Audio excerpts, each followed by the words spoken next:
Les podcasts grand public ciblant les jeunes hommes virent lentement à droite, ici aussi.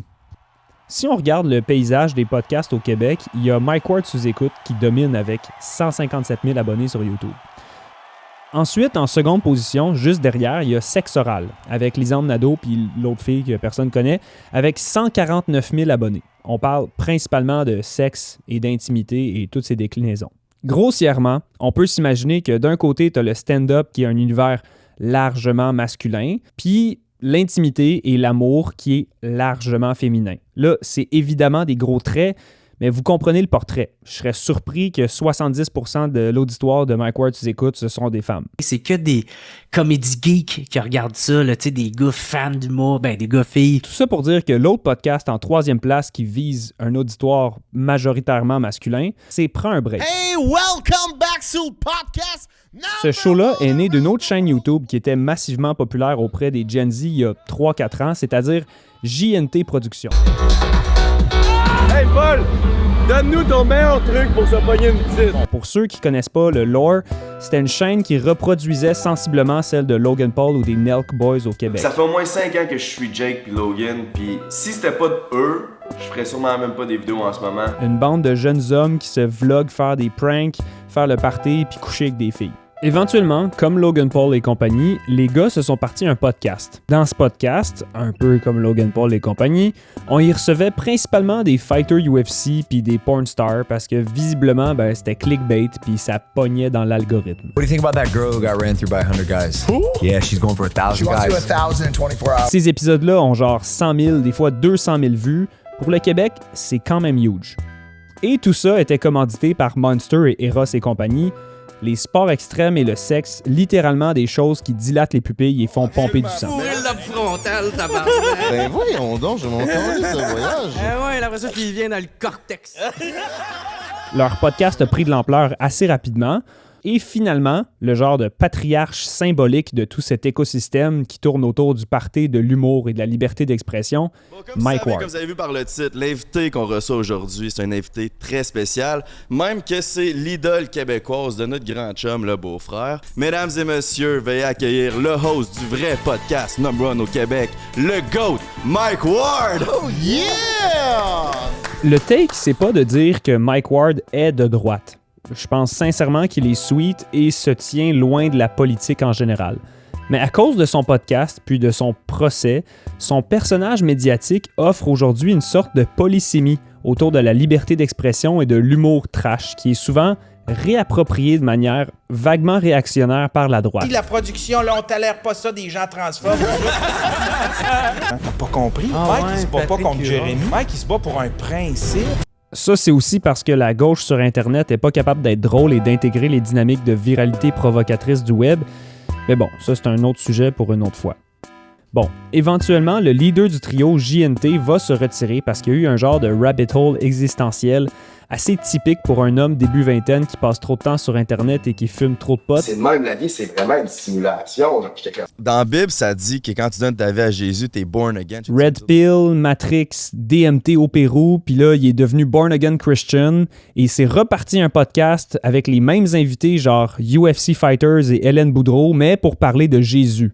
Donne-moi du Saint-Esprit. Donne-moi une fin pour ta parole. Donne-moi une fin. Utilisant son ancien cloud de Logan Paul québécois pour attirer plein de jeunes de 17 ans à intégrer le royaume du Seigneur, I guess. Depuis son départ de Prends un break, les deux autres hosts ont continué à recevoir les gens à leur podcast, mais eux varient pas mal plus leurs invités pour des choses moins sensationnalistes, plus mainstream media. Ce qui est intéressant, c'est de voir comment ce show et plusieurs autres du type conversationnel, avec comme exemple le plus évident celui de Joe Rogan, ont des penchants à droite. C'est quelque chose qui est beaucoup plus cryptique, voire même pas voulu par le beau-frère et le dripper, mais qui est quand même à l'œuvre dans leur émission et dans l'univers général des podcasts, surtout ceux qui ciblent les jeunes hommes. Comme Joe Rogan et ses semblables, les deux dudes de Prends un break reproduisent un peu le même pattern d'animation que je vais surnommer le pattern du average guy.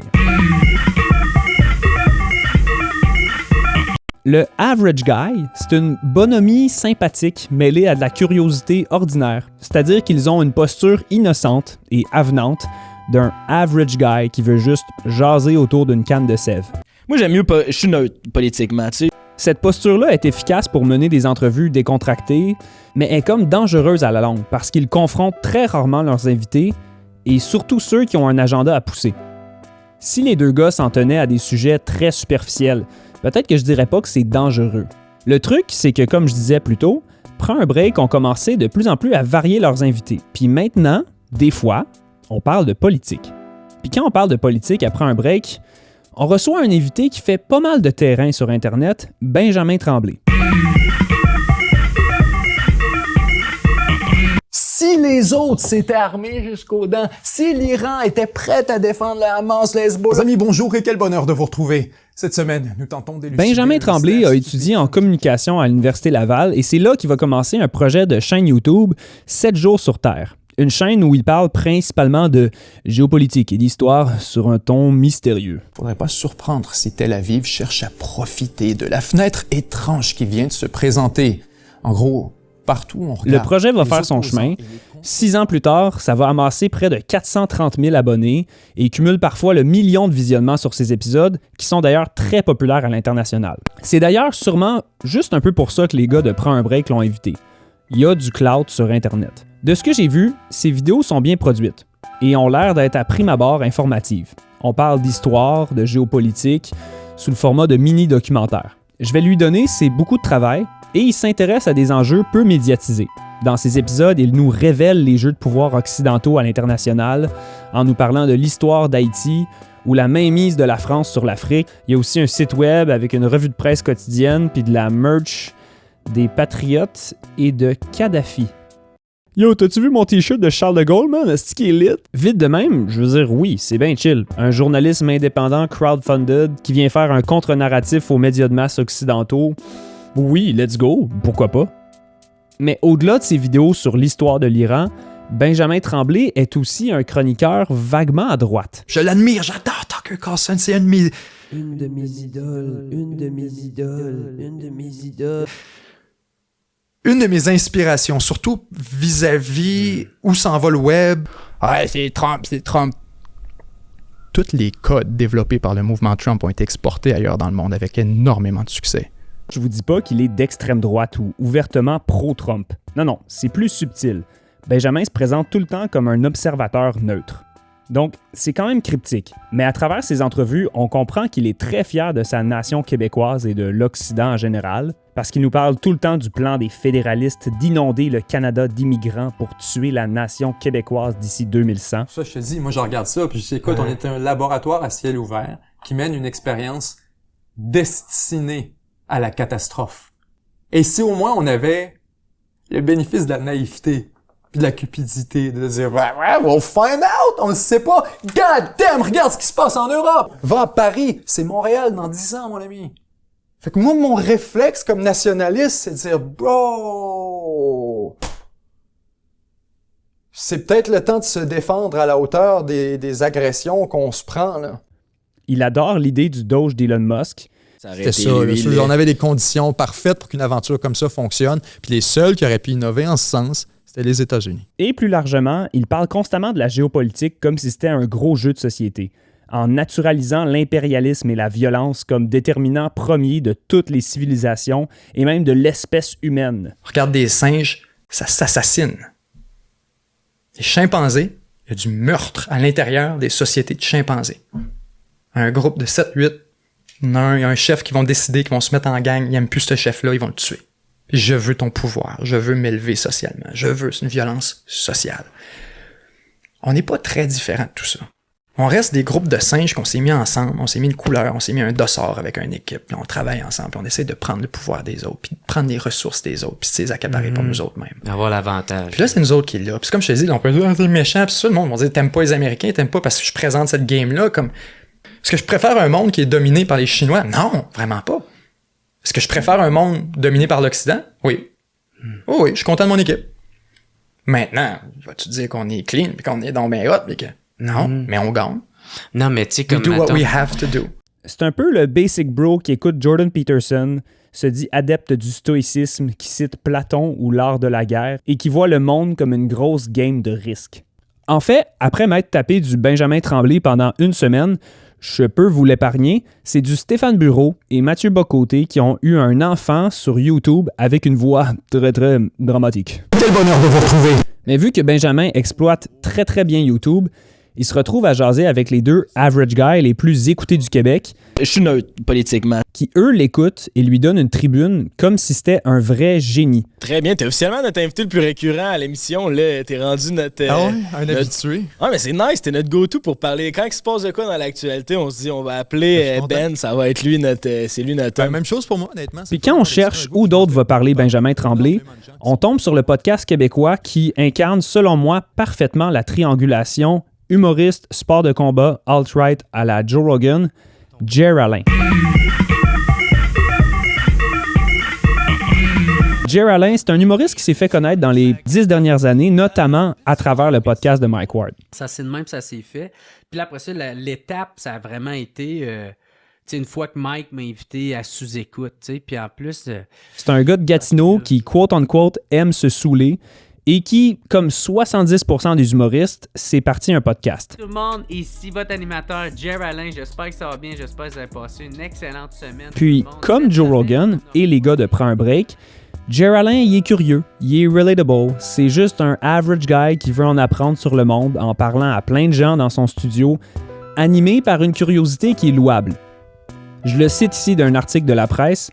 Je n'ai jamais vraiment changé. Je suis resté le gars de Gatineau un peu cabochon qui n'a pas de secondaire mais les valeurs à bonne place. C'est surtout là-dedans que ceux qui me suivent se reconnaissent. Mais quand tu regardes le podcast de Jer Alain, qui lui ne se limite pas à l'humour et au showbiz comme Mike Ward, il y a réellement un pipeline, comme avec Joe Rogan, du stand-up au UFC, à l'humour noir, aux sensations fortes, au crime et à la justice, à la politique. Puis là, tu te retrouves à parler avec Benjamin Tremblay une fois, 2 fois, 3 fois, 4 fois, 5 fois, 6 fois. Puis là, Christian Dufour vient nous parler de la régression de l'Occident. Mathieu Bock-Côté qui nous parle de la gauche et des woke. Mathieu Bock-Côté une 2e fois. Dominique Moret, Rémi Villemur. Puis là, t'es comme pas mal rendu à droite. Je voulais inviter mon ami, le sociologue Mathieu Bock-Côté, pour justement venir nous parler... On a commencé en buvant des bières puis en parlant de stand-up puis d'anecdotes de brosse, puis on se ramasse genre à Radio X ou Cube Radio. Et c'est là le problème avec la posture du average guy qui a un podcast. Quand on commence à recevoir des gens qui ont un agenda, qui parlent de politique avec un angle particulier, puis que nous, on est juste un average guy qui veut jaser autour d'une bière, là, on tombe dans un rabbit hole idéologique, puis on amène notre auditoire avec nous. Le pire là-dedans, c'est que Jer Alain, il le sait tout ça. Lui-même en parle avec Simon-Olivier Fecteau. C'est un pattern, une structure qui le dépasse malgré lui. L'algorithme va t'en redonner. Si t'as aimé ça, d'autres monde, ils ont aimé ça, il t'en redonne, puis là, c'est le rabbit hole. Mais bon, Jer Alain, avec ses 53 000 abonnés, n'a pas le reach de « Prends un break ». Reste qu'ils ont quand même reçu Benjamin Tremblay 3 fois pour parler de politique américaine. C'est intéressant, disons. Puis que ce soit Prends un break ou Jer Alain ou Benjamin Tremblay, les 3 ont constamment ce sous-discours que les médias traditionnels sont déconnectés des jeunes ou genre ne sont pas impartiaux et ont un agenda. Je reçois les psy-up qu'on m'envoie de semaine en semaine avec beaucoup plus de recul. Quand tu t'en délivres là, de cet état de prisonnier-là dans lequel tout est télécommandé de l'extérieur, puis on te dit c'est quoi la réalité, puis on te dit c'est quoi qui est important, puis dès que tu sors... Une fois de plus, oui, c'est vrai, je suis d'accord. Vaut mieux être critique des médias de masse ou de leur agenda ou de leur angle mort, fair enough. Mais ce que ces gens oublient ou omettent souvent de dire, c'est que les podcast bros, eux aussi ont un agenda politique, des fois sans même l'avouer ou le savoir. À ce sujet-là, Prends un break ont récemment reçu quelqu'un d'autre pour parler de politique. Quelqu'un qui mêle abondamment liberté d'expression, clickbait et controverse. Sans plus tarder, on accueille Éric Duhem! Salut! Puis, well, la pomme tombe pas très loin de l'arbre. Le fondateur de 7 jours sur Terre qui est avec nous ce soir. Bonsoir, Benjamin. Bonsoir, Éric. Merci beaucoup de me recevoir. Ben, merci d'avoir accepté notre invitation. Écoute, on n'est évidemment pas à l'échelle des États-Unis, pays dans lequel un Logan Paul ou un Theo Von vont recevoir genre Mark Zuckerberg ou Trump à leur podcast pour parler de cancel culture pendant 2 heures. Mais il y a définitivement un parallèle à faire.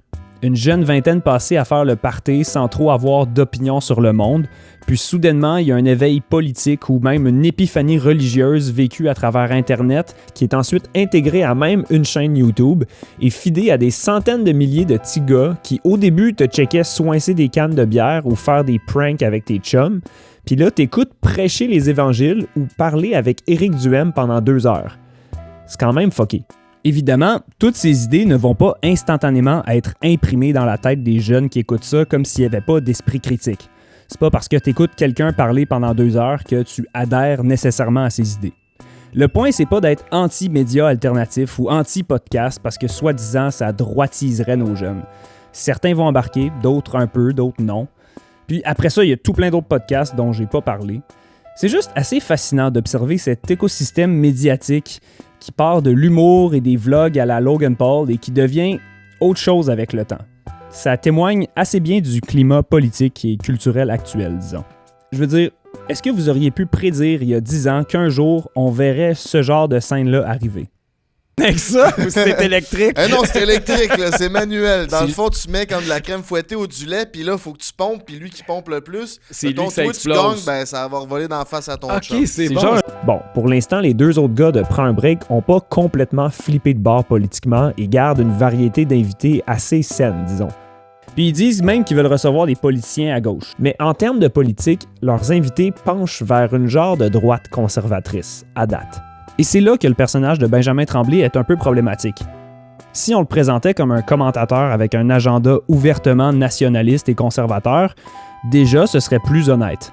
Ce serait encore mieux si les 2 average guys étaient équipés pour le remettre en question, débattre, questionner ce qu'il dit. Mais là, Benjamin Tremblay surfe sur cette posture neutre d'expert en géopolitique YouTube. Quand au fond, il est pas neutre du tout. Encore moins quand il va sur des podcasts. D'ailleurs, il raconte souvent que Trump, la jeune droite et les médias alternatifs d'Internet ont gagné la guerre culturelle. Il y a même une vidéo au complet à ce sujet-là. Force est de constater qu'il a raison. Au Québec aussi, oui, la droite est plus populaire chez les jeunes hommes, et ça passe notamment par l'algorithme, l'humour, les sensations fortes et les podcast bros. Mais avant de jeter le blâme sur ces podcasts-là, faut pas oublier qu'avant tout, on vit à une époque assez fucked up de perturbation, d'insécurité, de peur, tout brûle. Là. Puis c'est dans ces moments-là où la droite devient attirante. Il n'y a rien de plus confortable et rassurant que des discours de tchad nationalistes à cravate rationnelle quand tout va mal. Et c'est le point de cette vidéo. Benjamin Tremblay observe pas la guerre culturelle, il y participe et en profite activement.